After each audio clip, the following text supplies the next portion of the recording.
شب نامزدی هم بود. مردم زیارت میکردن به زندگی جریان داشت. ناگهان رعد و برق شد.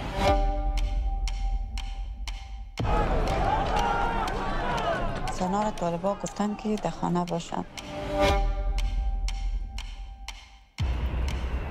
حق کار نداره، حق تحصیل نداره و دیگه چیز نمیده که زنان بدون مفهم داره.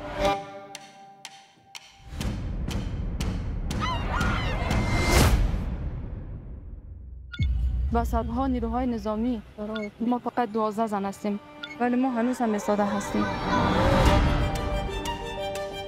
بسیار مشکل داشته شدم و بر من بسیار سخت است که من از او کلید دل کندم. حتی دیگه خسته شدم از گریه کردن، حتی دیگه اشکایم نمیبره دیگه. وضعیت این روزها هیچ خوب نیست. که مجبوریم مبارزه کنیم دیگه کدام راهی نداره. حالا و اگر اعتراض میکنه و صدای خود بلند میکنه دستگیر میشه.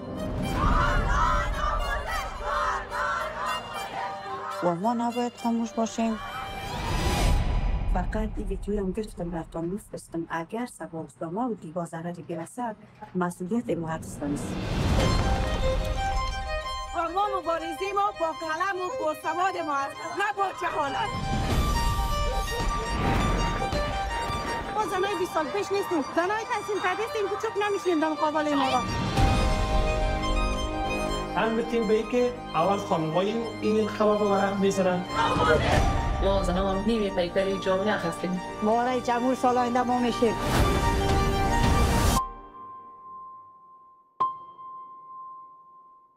از جان خود گذشتیم، سر ما فدای وطن و هموطنه.